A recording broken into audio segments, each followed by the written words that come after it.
நமக்கு பசி உணர்வு ஏன் ஏற்படுகிறது? எங்களோட வயிறு வெறுமையான உடனே பசி உணர்வு ஏற்படுதுன்னு சொல்லி எங்களில் கன பேர் அந்த கருதுகோள் ஒன்றை வச்சிருக்கிறோம். ஆனால் அது ஒரு தவறான கருத்து. ஏன்னு சொன்னால், இப்போ மருத்துவமனைகளில் அனுமதிக்கப்படுகின்ற நோயாளிகள் அவருக்குரிய அந்த வாய்வழி மூலமான உணவுகள் நிறுத்தப்பட்டு குருதி நாளங்கள் வழியாக திரவ உணவுகள் அவைக்கு அளிக்கப்படுது.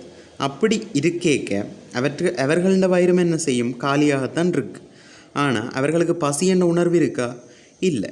அப்போ பசி உணர்வுக்கும் வயிற்றுக்கும் நேரடியான சம்பந்தம் இல்லை. எங்கட மூளையில் பல்வேறு இயக்கங்களுக்கான கட்டுப்பாட்டு மையங்கள் இருக்குது. அதை போல் பசியை உணர்றதுக்கான ஒரு மையம் அங்கே இருக்குது. குருதியில் இருக்கக்கூடிய போஷணை பொருட்கள அளவு குறையும் போது இந்த பசி உணர்வு மையம் தூண்டப்படுறதன் மூலமாக நாங்கள் பசியை உணர்றோம். குருதியில் கலந்திருக்கக்கூடிய போஷணை பொருட்கள அளவு குறிப்பிட்ட அளவு இருக்கிற வரைக்கும் இந்த குடல் இயக்கங்களில் ஒரு தடை ஏற்படுத்தப்படுது. குருதியில் இருக்கக்கூடிய போஷணை பதார்த்தங்கள அளவு குறித்த நிலைக்கு கீழே இறங்கிக்க மூளையில் இருக்கக்கூடிய பசியை உணர்றதுக்கு பொறுப்பான மையம் தூண்டப்பட்டு எங்களுக்கு பசி ஏற்படுது. அத்தோட இந்த குடல் இயக்கங்களில் காணப்படுகின்ற அந்த தடை நீக்கப்படுது.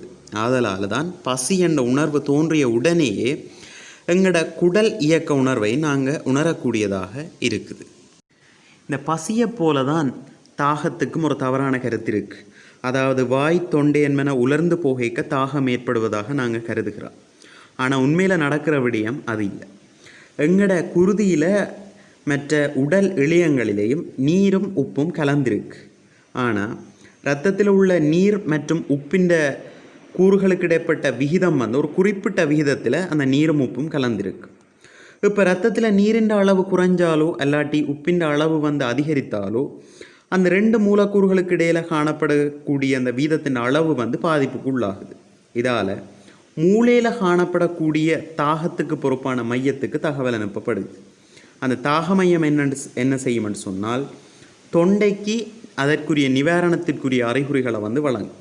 அதால் தொண்டையில் இருக்கக்கூடிய மென்மையான இழையங்கள் இறுகுவதன் காரணமாக வாயும் தொண்டையும் உலரும். அதுக்காக நாங்கள் தாகத்தை தணிக்கிறதுக்காக நீரை அருந்த செய்கின்ற செயற்பாடுகள் அங்கே நடக்கும். நன்கு உணவுண்ட பின்பு குட்டி தூக்கம் போடுற பழக்கம் நம்மள பலருக்கு, எல்லாருக்குமே அது ஒரு தூக்க கலக்கத்தை உணர்கிற தன்மை இருக்குது. இதை அனுபவப்பட்டிருப்போம். ஏன் நடக்குதுன்னு சொன்னால், சாதாரணமாக எங்களோட உடலில் 5 தொடக்கம் 6 லிட்டர் குருதி காணப்படுது.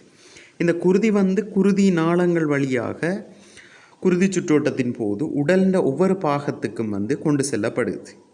அது ஒவ்வொரு கலங்களுக்கும் தேவையான ஆக்சிஜன் மற்ற போஷணை பதார்த்தங்கள் என்பவற்றை அழித்து அந்த கலங்களிலிருந்து கிடைக்கக்கூடிய கழிவுப் பொருட்களை நுரையீரல் சிறுநீரகம் என்கின்ற அங்கங்கள் மூலமாக வெளியேற்றுகின்ற வேலையை செய்யுது. ஒவ்வொரு பகுதிக்கும் செல்லுகின்ற இந்த இரத்தத்தின் அளவு அந்த உறுப்பின தேவையை பொறுத்து வித்தியாசப்படும். நாங்கள் உணவு சாப்பிட்ட பிறகு அந்த ஏற்ற உணவு சமிபாடு அடைகிறதுக்காகவும் சமிபாடு அடைந்த உணவின் சக்தி இரத்த ஓட்டம் மூலமாக உடலின் ஏனைய பாகங்களுக்கு எடுத்து செல்றதுக்கும் அதிகளவு இரத்தம் இறப்பை மற்றும் குடலை நோக்கி பாய வலிக்கிடும். இதன் காரணமாக மற்ற உறுப்புகளுக்கு தேவையான இரத்தத்தின் அளவு பெரும்பாலும் மூளைக்கு செல்லக்கூடிய இரத்தத்தின் அளவு குறைகிறதால மூளைக்கு செல்லக்கூடிய ஆக்சிஜன் வாயு மற்றும் போஷணை பதார்த்தங்களோட அளவு நல்லா குறையும். இதன் காரணமாக மனிதன் தூக்க கலக்கத்தோடு இருக்கிறான். இது மனிதன் ஓய்வெடுக்க தூண்டுகிறது. இதனாலேயே மக்கள் சாப்பிட்டா பிறகு ஒரு குட்டி தூக்கம் உண்டு போடினான்.